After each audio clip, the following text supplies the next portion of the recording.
వాళ్ళకి మీరు ఇచ్చే ఒక అమూల్యమైన సలహా? సామాన్యులు ఎవరు పేదవాళ్ళు ఇప్పుడు ఇల్లు కట్టుకొని వాళ్ళు ఉన్న వాళ్ళని ఎవరిని జోలికి వెళ్ళము. మిడిల్ క్లాస్ వాళ్ళు ఎవరు కూడా వాళ్ళు ఇల్లులు కట్టుకొని వాళ్ళు ఉన్న వాళ్ళని ఎవరి జోలికి వెళ్ళము. ఎక్కడైతే కనుక ఎఫ్టిఎల్ చుట్టూ ఉన్నటువంటి దాంట్లో లగ్జరీ హోమ్స్ అంటే లైక్ సపోజ్ సంబడి ఏదో రిసార్ట్స్ ఏదో ఉన్నది అట్లాంటి వాళ్ళ దగ్గరికి అది చేస్తాము. అండ్ అది కూడా ఏంటి వాటర్ బాడీస్ వరకే మెయిన్. ఇప్పుడు డ్రింకింగ్ వాటర్ బాడీస్ మనకి లైక్ హుస్సేన్ సాగర్, మన హిమాయత్ సాగర్ అండ్ గండిపేట ఉంది, దాన్ని దగ్గర చేస్తాము. వేరే లేక్స్ దగ్గర కూడా అలానే విల్లాస్ వాళ్ళని టార్గెట్ చేస్తామని అందరినీ అనట్లేదు. దాంట్లో ఇప్పుడు కన్స్ట్రక్షన్ చేస్తున్నారు. సపోజ్ కొంతమంది కన్స్ట్రక్ట్ చేస్తున్నారు, వాళ్ళని కూడా ఖచ్చితంగా చేస్తాం. ఎవరో నేను విల్లా కొనుక్కుంటున్నాను, చెరువు దగ్గర కొన్నాను, ఆల్రెడీ కొన్నాను, నేను విల్లాలో ఉన్నాను, అరే జస్ట్ బికాజ్ నేను విల్లా ఇది కొంచెం ఇది మంచి నేను కాస్త హైయర్ లెవెల్లో ఉన్నాను కాబట్టి నాది కూలగొడతారంటే అలా కూడా ఉండదు. సో దాంట్లో మనం వెళ్ళేటప్పుడు మీకు ఈ ఫార్ములేట్ చేసినప్పుడు ఏది మేము వెళ్తామంటే ఫస్ట్ ఇదండి. అంటే బేసికల్గా ఒక కమర్షియల్స్ లేకపోతే వాళ్ళ అంటే అతని ఉండడానికి కాకుండా అతను ప్లెజర్ కోసం వాడేదాన్ని ముందు టార్గెట్ చేస్తాను.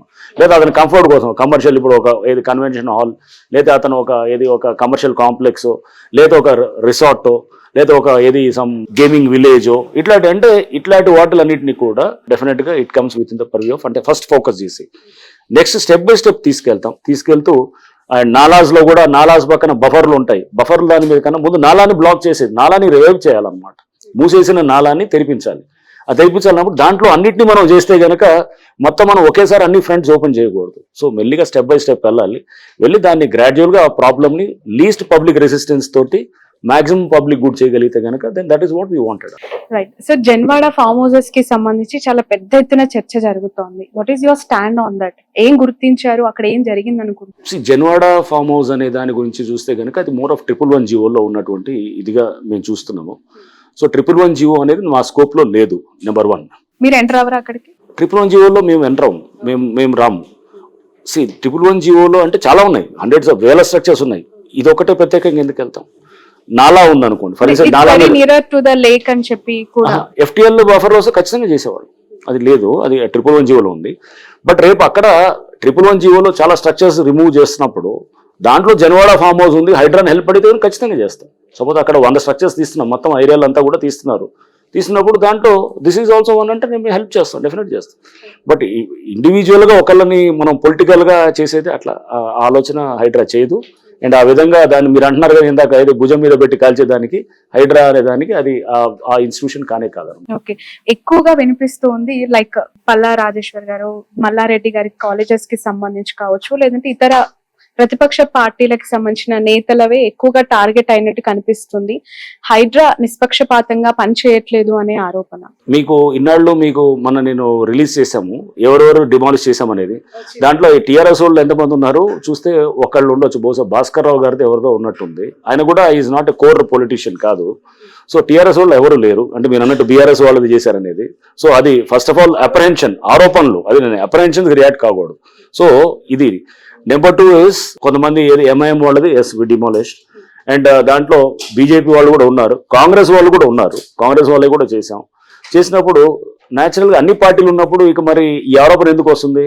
ఇది అన్ని పొలిటికల్గా ఎక్కడో అలిగేషన్ చేసేదానికి రేపు అందుకో ఎన్ని వర్క్ తోటి మనకు చూపించేటటువంటి ఉంటాయి. వెళ్ళే కొద్దీ మీరు నెక్స్ట్ 1 month 2 months 3 months మీరు చూసినప్పుడు దాంట్లో అప్పుడు ఎక్కువ టీఆర్ఎస్ వాళ్ళే డిమాలిష్ అయినాయా లేదా ఎవరు డిమాలిష్ అయినాయి, అసలు పార్టీలకు సంబంధించిన డిమాలిష్ అవుతున్నారా, ఇవన్నీ కూడా నాకు అర్థం అవుతాయి. ఫైనల్ గా ఒక క్వశ్చన్ సార్, హైడ్రాక్ అసలు చట్టబద్ధత అనేది లేదు, కేబినెట్ లో అప్రూవల్ లేదు, దీనికి ఒక చట్టం అనేది కాదు, ఇది జస్ట్ ఒక జివో తీసుకొని వచ్చేస్తున్నారు, అక్కడ నోటీస్ వచ్చేసింది కట్టేశారని చెప్పి కూల్ చేస్తున్నారు. అథెంటికేషన్ ఏంటి అసలు? కోర్టు కూడా ఒకవేళ మిమ్మల్ని ప్రశ్నిస్తే మీ సమాధానం ఎలా ఉండొచ్చు? హైడ్రా అనేది ఒక జివో ద్వారా కాన్స్టిట్యూట్ అయింది. జివో అనేది ఒక గవర్నమెంట్ ఆర్డర్ ఉంటుంది, 99 జివో ఉంది, dated 19th July last month తో వచ్చింది. సో ఇది జివో కాన్స్టిట్యూట్ చేయడానికి ఏంటి, ఆర్టికల్ 162 అని ఉంటుంది రాజ్యాంగంలో. ఆర్టికల్ 162 ఏం చెప్తుందంటే the executive power of the state extends to all the subjects to which the legislative power of the state extends to అనమాట. అంటే చట్టాన్ని చేసేటటువంటి అధికారం ఎక్కడ దాకా ఉంటుందో అన్నిటికీ కూడా ఎగ్జిక్యూటివ్ పవర్ అంటే ఎగ్జిక్యూటివ్ ఏది ఇట్లా ఒక గవర్నమెంట్ ఆర్డర్ ద్వారా చేసేదానికి కూడా అవకాశం ఉంటుంది.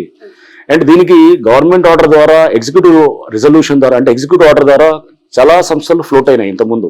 ఇక్కడ మన దగ్గర చూస్తే విజిలెన్స్ ఎన్ఫోర్స్మెంట్ డిపార్ట్మెంట్ ఉండొచ్చు, ఏసీబీ ఉండొచ్చు, లేకపోతే కేంద్రంలో చూస్తే ప్లానింగ్ కమిషన్, ఒకప్పుడు మొత్తం ప్లానింగ్ కమిషన్ ఉండొచ్చు, లా కమిషన్ ఉండొచ్చు, ఇవన్నీ ఎన్నో కమిషన్స్ కూడా ఎగ్జిక్యూటివ్ ఆర్డర్ ద్వారా ఫామ్ అయినాయి అనమాట.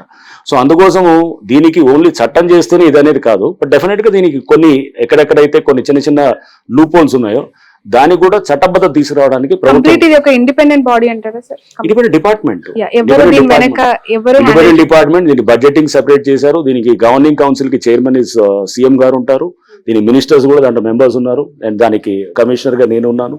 సో ఇవన్నీ దీనికి ఒక జియో ద్వారా వచ్చిందనేది చట్టం పరిధిలో రాదు అనంటే పొరపాటు. అది GO is also legally valid ఇదనమాట, ఒక అంటే లీగల్ గా ఫార్ములేట్ అయినటువంటిది అనమాట. రైట్. విస్తరించడానికి పోలీస్ స్టేషన్స్ అన్నారు, చాలా కొత్తగా అనిపించింది sir. Finally conclude with that, ఎన్ని పోలీస్ స్టేషన్స్ ఏర్పాటు చేయబోతున్నారు, ఎంత స్టాఫ్ పెంపొందించాలని అనుకుంటున్నారు? స్టార్ట్ విత్ ఒక పోలీస్ స్టేషన్ తో పెట్టాలండి హైదరాబాద్. అక్కడ కంప్లైంట్స్ ఏ రకంగా తీసుకునే అవకాశం ఉంది స్టేటస్ కోసం? అంటే ఇప్పుడు మీరు ఒకటి ఎక్కడన్నా ఒక లేఅవుట్ ఉందనుకోండి, లేఅవుట్ లో వాళ్ళు దొంగ లేఅవుట్లు వేసి, లేకపోతే ఆల్రెడీ ఎగ్జిస్టింగ్ లేఅవుట్ లో పార్కులు ఉన్నాయి దాన్ని తీసేసి ఇంకో లేఅవుట్ వేసి దాన్ని మళ్ళీ అమ్మారనుకోండి, అమ్మితే కనుక దాన్ని చెక్ చేస్తాం. అట్లానే దొంగ పర్మిషన్లు తీసుకొచ్చి ఎక్కడో ఒక చోట వాళ్ళు చెరువులో పర్మిషన్స్ కాకుండా ఎక్కడో నెంబర్లు వేసి చేశారనుకోండి, అది కూడా ప్రాసిక్యూట్ చేస్తాం. ఇట్లా రకరకాలుగా ఉంటాయి అనమాట. అంటే మన కేసెస్ దీంట్లో అంటే గవర్నమెంట్ అసెట్స్ ని ప్రొటెక్ట్ చేసే క్రమంలో క్రిమినల్ గా ఎవరన్నా కనుక చేస్తే గనక వాళ్ళ మీద ప్రాసిక్యూట్ చేయడానికి పోలీస్ స్టేషన్ పనికొస్తుంది. Right. Entire social media, digital మీడియాలో మీకు చాలా మంచి అప్లాజ్ అనిపిస్తుంది సార్. చాలా మంది అప్రిషియేటబుల్ కమెంట్స్ అనేవి టువర్డ్స్ హైడ్రా వాళ్ళు ఎక్స్ప్రెస్ చేస్తూ ఉన్నారు. ఎలా ఉంది ఆ ఫీల్? ఎక్స్పెక్ట్ చేశారా? ఎందుకు అంటే విమర్శించే వాళ్ళు అక్కడ స్ట్రక్చర్ కోల్పోయిన వాళ్ళు అయి ఉంటారు, కానీ రాష్ట్ర వ్యాప్తంగా కూడా ఇలాంటి పనులు చేయాలని కోరుకుంటున్న వాళ్ళు కూడా ఉన్నారు. ఎలా చూస్తున్నారు? నేను ఏది అప్లాస్ కోసం క్రిటిసిజం కోసం నేను ఎప్పుడు పనిచేయను. అక్కడ మేము నాకు మ్యాండేట్ గవర్నమెంట్ ఇచ్చింది. నేను మొదటి రోజు కూడా ప్రెస్ మీట్ పెట్టినప్పుడు కూడా చెప్పాను, ఒక మ్యాండేట్ ఉన్నప్పుడు రకరకాల మంది రకరకాల మాటలు చెప్తారు, కానీ నీ ఆబ్జెక్టివ్ ఇచ్చింది గవర్నమెంట్, నాకు స్పష్టంగా ఒక జీవో రూపంలో ఇచ్చింది. ఆ మ్యాండేట్ కోసం పనిచేసేటప్పుడు దాన్ని మెచ్చుకునే వాళ్ళు ఉంటారు, క్రిటిసైజ్ చేసే వాళ్ళు ఉంటారు, అవన్నింటినీ అతీతంగా పనిచేస్తుంటాం. సోషల్ మీడియాలో అప్లాజ్ వస్తే గుడ్, క్రిటిసిజం వస్తే కూడా ఓకే గుడ్, దాని నుంచి కరెక్ట్ చేసుకుని మళ్ళీ పోతుంటాం. ఈ ఎంటైర్ ప్రాసెస్ లో రేవంత్ రెడ్డి గారి కమెంట్స్ ఏంటి సార్? సీఎం గారు he has given all the freedom and దీనికి కావాల్సినటువంటి మొత్తం స్టాఫ్ని, బడ్జెట్ని టాప్ ప్రయారిటీ కింద తీసుకున్నారు సీఎం గారు. తీసుకొని దీనికి చాలా ఇంపార్టెన్స్ ఇస్తున్నారు. ఎందుకంటే కబ్జాలంటే రేపు భయపడాలి, అసెంబ్లీలో కూడా చెప్పారు. కబ్జాలంటే కనుక ఇక్కడ భయపడాలి, ఆ వాతావరణం తీసుకురావాలి. అంతేగాని జంగిల్ రాజ్యం నడవకూడదు. జంగిల్ రాజ్యం నడిచామనుకోండి, మనం ఒక నాగరిక సమాజంలో ఉన్నదానికి ఇష్టానుసారంగా ఎవడంటే వాడు వచ్చేసి కబ్జాలు చేస్తున్న క్రమంలో చేస్తే కనుక దెన్ ఐ డోంట్ థింక్ అది కరెక్ట్ కాదు. ప్రభుత్వం ఆ ఇంటెంట్ తో ఉంది కాబట్టి they have created this organisation. Sir, ఇంకా వరంగల్, లైక్ ఖమ్మం ఇలాంటి కొన్ని సిటీస్ లో ఏర్పాటు చేయాలి, ఇమీడియట్ గా యాక్టివ్ అవ్వాలి అని కోరుకునే వాళ్ళకి మీరేం చెప్తారు? అది గవర్నమెంట్ తీసుకునే డెసిషన్ బట్టి ఉంటుంది. సో ప్రస్తుతం యాజ్ ఇట్ ఈస్ మాకే ఇదే చాలా హెవీ అయిపోతుంది. సో అది గవర్నమెంట్ నిర్ణయాలు బట్టి మేము ముందుకు పోతాం. Right. Thank you so much sir. Thank you. ఇది రంగనాథ్ గారితో special interview. That's all for now. Sun, celebrating 20 years of excellence in education. Come join us.